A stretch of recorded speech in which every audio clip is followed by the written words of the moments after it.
በስመ አብ ወወልድ ወመንፈስ ቅዱስ አሐዱ አምላክ። በአገር ውስጥና በውጭ ሀገር ያላችሁ የእግዚአብሔር ቤተሰቦች እንደምሰነበታችሁ ቃል ለጌታችን ለአምላካችን ለመድኃኒታችን ለኢየሱስ ክርስቶስ የትንሣኤ በዓል አደረሳችሁ። እግዚእነ ኢየሱስ ክርስቶስ ዘኮነ ሰብአ ወመጠወ ርእሶ ለኩሉ። ጌታችን ሰው የሆነው ጌታችን አምላካችን መድኃኒታችን ኢየሱስ ክርስቶስ ነፍሱን ለሰው ሁሉ አሳልፎ ሰጠ። አንደኛ ጢሞቴዎስ ምዕራፍ 2 ቁጥር 6። በዛሬው ዕለት በዚህ መልክ መምጣት ያስፈለገኝ ዋና ጉዳይ የስቅለት ዕለት ጌታችን አምላካችን ኢየሱስ ክርስቶስ የተሰቀለበትና ቤዛ የሆነበት ቀን ስለ ቤዛነት በሰፊው ከተሰጠው የትምህርት ድነት ጋር ተያይዞ አንዳንድ ብዥታዎችና ጥያቄዎች ስለተፈጠሩ እነዚህን ነገሮች ለማጥራት ያህል ነው። እንደሚታወቀው እንግዲህ ዕለተ ስቅለት ማለት ዕለተ ሪት ማለት ነው። ጌታችን አምላካችን መድኃኒታችን ኢየሱስ ክርስቶስ ለእኛ ካለው የማይለካ ፍቅሩ የተነሳ በአጭር ቁመት በጠባብ ደረት ተወስኖ ተይዞ ታስሮ ተደብድቦ እርቃኑን ሆኖ በመስቀል ላይ ተሰቅሎ ለዓለም ፍጹም ቤዛ ሆኖ የማይደገም ቤዛ ሆኖ በጊዜና በሁኔታ በቦታ የማይወሰን ቤዛ ሆኖ የዘላለም ቤዛነቱን አግኝቶ ወደ ቅድስ በገዛ ደግሞ የገባበትና ለአዳምና ለአዳም የሰው ዘር ሁሉ በእኛ ፈንታ የታሰረበትን ታላቅ ቀን ነው የምናከብረው በየዓመቱ። እነየ ሲተነተን ቤዛነት በአራት እንደሚከፈል ይታወቃል። ከዛም በላይ ሊሄድ ይችላል። በእርግጠኛ በአራት ብናይ በጣም ጥሩ ነው። የገንዘብ ቤዛ አለ፣ የቁስ ቤዛ ማለት ነው። የእንስሳ ቤዛ አለ፣ የሰው ቤዛ አለ።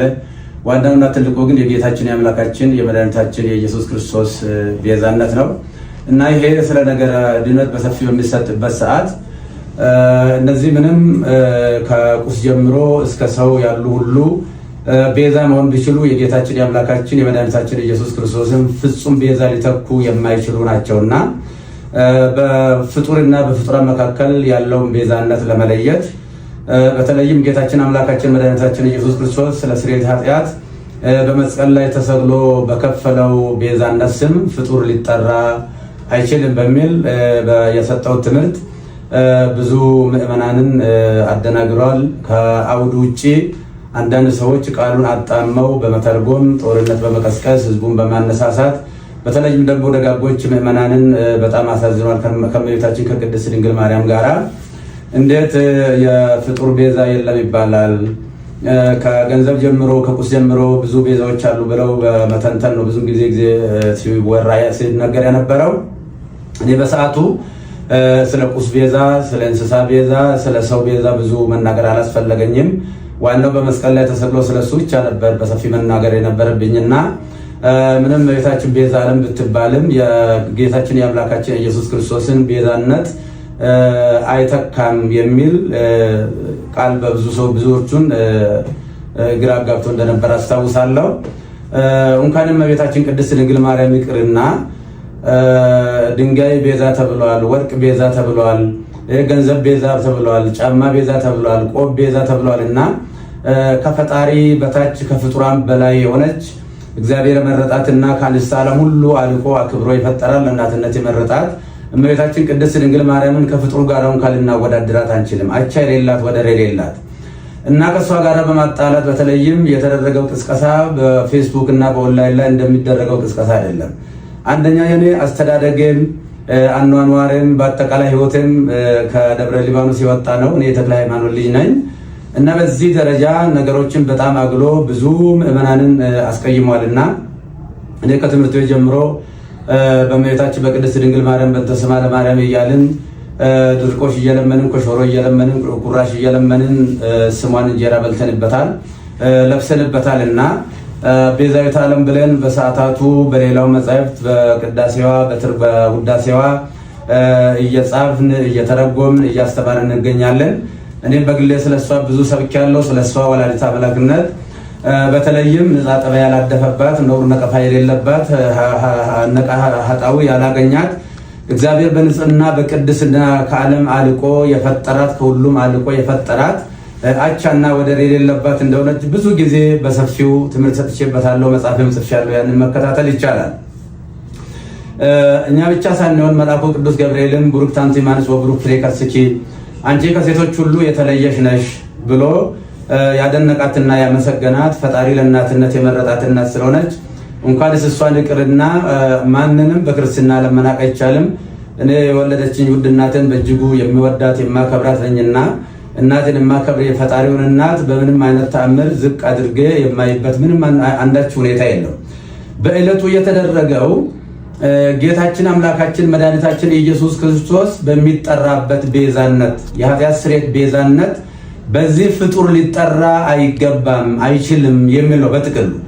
አው ትክክል ነው። ከመልአክ ጀምሮ እስከ ሰው ያለ ሁሉ ወይም ደግሞ ዓለም ከተፈጠረ ዘመን ከተቆጠረ ጀምሮ እስካሁን ድረስ ያለ ወይንም ደግሞ እስከ ለብሰ ምጽአት ድረስ የሚቀጥል ሁሉ ኢየሱስ ክርስቶስ ጌታችን መከራ የተቀበለውን መከራ ቢቀበል ጌታችን አምላካችን መድኃኒታችን ኢየሱስ ክርስቶስ በቀራንዮ የከፈለውን ቤዛነት ማንም ሰው መክፈል አይችልምና እሱ የኃጢአትና የሞት መድኃኒት በማዳኑ ተረፈ ደዌ የሌለበት የዓለም ቤዛነቱ የኃጢአት ስርየት ነው። አው እያንዳንዳቸው ለምሳሌ እነ ሙሴ ቤዛ ተብሏል። ነገር ግን የሙሴ ቤዛነት በአረፍተ ዘመን ተገጥቷል፣ በጊዜ ተገጥቷል፣ ዮርዳኖስ ማዶ ተገጥቷል። የሁሉም ፍጡራን ቤዛነታቸው በጊዜ በሁኔታ የሚገታ ነው። ነገር ግን በጊዜና በሁኔታ የማይገታ ለዓለሙ ሁሉ ቤዛ የሆነ ከሰማይ በታች ከምድር በላይ መዳኛ የማን ነው? ከሱ ውጪ አዳኝ የሌለ የጌታችን የአምላካችን የመድኃኒታችን የኢየሱስ ክርስቶስን ቤዛነትን በደንብ አጉልቶ ለማሳየት እና ለማስተማር ካልሆነ በስተቀር ከመቤታችን ከቅድስት ድንግል ማርያም ክብር ጋራ ምንም የሚያገናኝ አንዳችም ነገር የለም።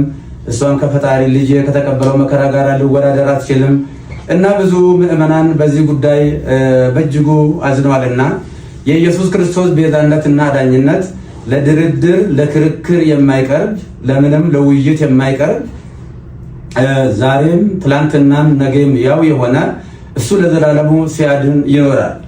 እንግዲህ ይህ ሲባል ሰዎች ለሚዲያ ፍጆታ አንዳንዶቹ ደግሞ ከሆነ ነገር ጋር የተያዘ በሚመስል መልኩ የተከፈተብኝ ዘመቻ እኔን የማይመለከተኝ መሆኑን ህዝቡ በደንብ እንዲያውቅ ለማለት እፈልጋለሁ። እንደምታወቀው ይህንን በሰፊው በሚዲያ በማራገብ ምዕመናንን በማሳሳት በማሳዘን በማልቀስ የተለያየ ትርጉም በመስጠት ሲያካሂዱ የነበሩ ወንድሞችና እህቶችን አባት ነኝና አባት እንደመሆኔ መጠን ሳልቀየማቸው ይቅርታ እያደረግኩ እግዚአብሔር ይቅር በላቸው ለማለት እወዳለሁ። በተረፈ ግን በፍጹም የዋህነትና በፍጹም ቅንነት ያዘኑ የተከዙ በዚህ ጉዳይ ላይ እንዴት ያሉ የዋሃንና ንጹሃን ቅዱሳን ምዕመናንን ከልብ ይቅርታ ጠይቃለሁ። ቤተክርስቲያንም ደግሞ በዚህ ጉዳይ ስሟ በመነሳቷ ታላቋ ቤተክርስቲያን ይቅርታ ልጠይቃት እወዳለሁ። ለሁላ በደንብ ግልጽ መሆን የሚያስፈልገው የእመቤታችን ቅድስት ድንግል ማርያም ንጽሕና ቅድስና እግዚአብሔር የሰጣትን ክብር ስንሰብክ ነው የኖርነው፣ ወደፊትም የምንሰብከው ነው። ለምሳሌ እመቤታችን ቅድስት ድንግል ማርያም እስራኤል ቀይ ባህርን ሲሻገሩ ውሃ ሳያረጥባቸው ጭቃ ሳይነካቸው በደረቅ መሬት እንዳሻገረ ሁሉ በብሉይ ኪዳን ጥንተ አብሶ ካለባቸው ወላጆቿ እሱ በመለኮታዊ ኪነ ጥበቡ ጠብቆ አስውቦ አሳምሮ የፈጠራት እጅግ ውድ እናት ነች። በአሳ አንበሪ ዮናስ 3 ቀን ውሎ ሲያድር አሳ አንበሪ ሳያደማው ሳይቆስለው እግዚአብሔር በኪነ ጥበቡ በመለኮቱ ጠብቆ ወደ የብስ እንዳመጣ ሁሉ ከርኩሰትና ከኃጢአት ጠብቆ በአዳም በቀደመው የአዳም ጥንተ ስጋ ፈጥሮ የሰጠን እናታችን ነች። ወላዲተ አምላክ አምላክን የወለደች እግዚአብሔር ለእናትነት የመረጣት። ስለዚህ የእመቤታችን የቅድስት ድንግል ማርያም ቤዛነት የሚጀምረው እንደ ፈጣሪ ባይሆን ለምሳሌ ሙሴን ለፈርዖን አምላክ አድርጌ እሰጥሃለሁ አስነሳለሁ ለፈርዖን ቢለውም ሙሴ የባህሪ አምላክ ሆነ ማለት አይደለም። እንደዚሁም አማልክት ዘበጸጋ የሚባሉ አሉ። የጸጋ አማልክት ናቸው እንጂ የባህሪ አምላክ አይደሉም። እመቤታችን ቅድስት ድንግል ማርያም ቤዛዊተ ዓለም ብንላትም በእናትነቷ ሰማይና ምድር የማይወስነውን ልጅ ወልዳ በመስጠቷ ቤዛዊተ ዓለም እንላታለን እንጂ የጌታችን የአምላካችን የመድኃኒታችን የኢየሱስ ክርስቶስን የቀራንዮ የመስቀል ላይ ቤዛነትን ትተካለች ብለን አይደለም። ስለዚህ እሷ በንጽህና በቅድስና የታተመች እናት ስለሆነች ከታናሽነታችን ጀምሮ ውዳሴዋን በመድገም ቅዳሴዋን በመማር ያደግንባት ይቺ ታላቅ ቤተክርስቲያን በአሁኑ ሰዓት ፈተና ሊደርስባት አይገባም ብዬ እላለሁ። በተለይም ይህንን አጀንዳ በስፋት የሚያራግቡ ወንድሞች ጥፋቱን ቢኖር ቀረብ ብሎ መጠየቅና መመካከር፣ ችግርም ካለ መፈታት ነው የሚያስፈልገው እንጂ በሚዲያ በእንደዚህ አይነት ጦርነት መቀስቀሱ በእውነቱ ትዝብት ላይ የሚጥለን ይሆናልና ለወደፊትም እመቤታችን ቤዛ ስንል እንግዲህ ቤዛዊተ ኩሉ ዓለም ብሎ ታላቁ አባ ጊዮርጊስ ዘጋስጫ በሰፊው ዘምሮላታል። ያሬድን በሰፊው ዘምሮላታል።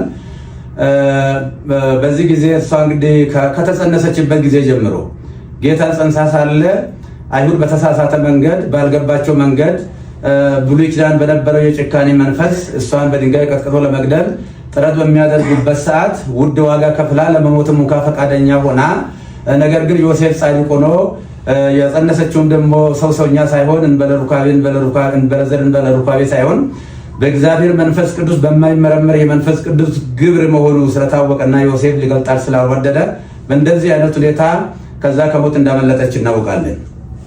ልጇን በምትወልድበትም ሰዓት በቤተልሔም ሰዎች በናቁትና ባቃለሉት ለአፍታም በማይቆዩበት በከብቶች ግርግም የገዛ ልጇን ወልዳ ስትሰጠን ለእመቤታችን ያለን ፍቅርና አክብሮት ወደር የለውም። ነፍሳችን ትመሰክራለች። ይህ ብቻ ሳይሆን እመቤታችን ለልጇም ቤዛ ነች። ለልጇ ለሕፃኑ ለኢየሱስ ክርስቶስ ገና የ2 ዓመት ሕፃን በነበረ ጊዜ ሄሮድስ ልጆችን በሚያስገድልበት ጊዜ ልጇንም እንዳይገልባት የሞት ሰለባ እንዳያደርግባት ከእስራኤል ጀምሮ እሳት የሆነውን የሳራ በረሃን የቀን ሐሩር የሌሊትን ቁር ችላ ታግሳ ረዥም ወራት ተጉዛ ወደማታውቀው ወደ ግብፅ ተሰዳ ብዙ ዋጋ ከፍላ መከራ አይታ ልጇንም ከሞት ያዳነች እንደገና ደግሞ እስከ ቀራንዮ ከልጇ ያልተለየች እመቤታችን እናታችን ቅድስት ድንግል ማርያም ነችና እሷን እንኳንስ አይደለም ለማቃለል ለማመስገንም ብቃትም አቅምም ሞራልም ያለው ሰው የለም እና ይህንን ጉዳይ ቅድም እንደተናገርኩት ሰዎች ለሚዲያ ሽፋን ችሎታን ለሚዲያ ፍጆታን ለማዋል መጽሐፉን ከአውዱ ውጪ በመተርጎም እየተሰጠ ያለው እየተሰበከ ያለው በዕለቱ የኢየሱስ ክርስቶስ ቤዛነትና አዳኝነት ነው። ስለዚህ ለምንድን ነው ጥላ ቤዛ ይባላል፣ ሌላ ቤዛ ይባላል የሚልም ሊቃውንቱ ከሰሞኑ ጀምሮ ግሱን እየተነተኑ ሲነግሩን ከርመዋልና ለተነተኑ ትንታኔ እያመሰገንኩ በሰዓቱ ስለ ጫማ ቤዛነት፣ ስለ ባርኔጣ ቤዛነትና ስለ ልብስ ቤዛነት፣ ስለ ገንዘብ ቤዛነት፣ ስለ ቁስ ቤዛነት፣ ስለ ብሉይ ኪዳን እንስሳ ቤዛነትም ብዙ ለመተንተን አላስፈለገኝም። ምክንያቱም ታላቁና ሕያው ቅዱስ አምላካችን ኢየሱስ ክርስቶስ በመስቀል ላይ ተሰቅሎ ስለሆነ የግድ እሱ መሰበክ ስላለበት እሱ መነገር ስላለበት ከዚህ የተነሳ ነው እንጂ እኔም እመቤታችንን ለማቃለል ለመናቅም አይደለም። እኔ በዚህ ደረጃ እኔም መፈረጃቸው በጣም አዝኛለሁ። ምዕመናንም ደግሞ በዚህ ደረጃ እውነት መስሏቸው በተሳሳተ መንገድ ይህንን ማሰባቸው እንደ ትክክል አድርገው መውሰዳቸው ትክክል አይደለምና ስለዚህ እመቤታችን ቅድስት ድንግል ማርያም ነች የጌታችን የአምላካችን የኢየሱስ ክርስቶስን የማዳን ትምህርቱን ነገረ ድነቱን የዘላለም ቤዛነቱን አዳኝነቱን በማዳኑ ተረፈደ የሌለበት መሆኑ መርገመ ሥጋ መርገመ ነፍስን ያስወገደ የሞትን ክንዱ ብርት ሰብሮ ወደ ቀደመ ሀገራችን ወደ ቀደመ ቤታችን መመለሱን ወደፊትም በሰፊው የምናስተምረው ይሆናል። የቤተክርስቲያናችንም ትምህርት ነው። እመቤታችን በነገረ ድነቱ ስጋዌ ስናስብ መነሻዋ እሷ ነች። እሷ ዋና መነሻ ነችና በነገረ ስጋዌ ውስጥ በነገረ ድነት ውስጥ አምላክ የሰጣትን ቦታ ከስጋዋ ስጋ ከነፍሷ ነፍስ ነስቶ ነው የተሰቀለው። ስለዚህ እንደ ቤተክርስቲያን እንደ ግሌ እኔ ለእመቤታችን ያለኝ ፍቅር እጅግ የተለየ ነው። እኔ ስሟን ጠርቼ በእንተ ስማ ለማርያም ብዬ ለምኜ ተምሬበታለሁ ስሟን። አሁንም የምንጸልየው ሌላ ጸሎት የለም። የሁለቱ ውዳሴ ማርያም እሱን ነው እኮ የምንነግረው። አንቀጸ ብርሃን ነው የምንጸልየው። ውዳሴ ማርያም ሲባል ግን ተራ ድርሰት ሊመስላቸው ይችላል አንዳንድ ሰዎች። በውዳሴ ማርያም ብሉይና አዲስ ኪዳን የታጨቀበት ምርጥ መጽሐፍ ነው። ይልቁንም ብሉይ ኪዳን፣ አዲስ ኪዳን፣ መጽሐፈ ሊቃውንት እነዚህ ተጨምቀው ነገረ ድነት የጌታችን የአምላካችን ኢየሱስ ክርስቶስ የማዳን ስራው ቤዛነቱ፣ አዳጅነቱ በሰፊው እየታጨቀበት የሚተነተንበት የምንጸልየው እሱ ነው እና ቅድም እንደተናገርኩት የውሃ ምዕመናን ልጆቼ አንድ ሁኑ። እኛ በዚህ ሰዓት አንድ ነው መሆን ያለብን። በጠላትነት በዚህ መነሳሳት የለብንም። ጥፋትም ካለ ቤተክርስቲያን መዋቅር አላት። ይሄ በየአውደ ምሕረቱ ያለው ከስድብ እንደዚህ ያለ ነገር ጥሩ አይደለምና ይህንኑ አደራ ለማለት ነው። እግዚአብሔር ሀገራችንን ይባርክልን፣ ይቀድስልን። እግዚአብሔር ይባርካችሁ፣ ይቀድሳችሁ።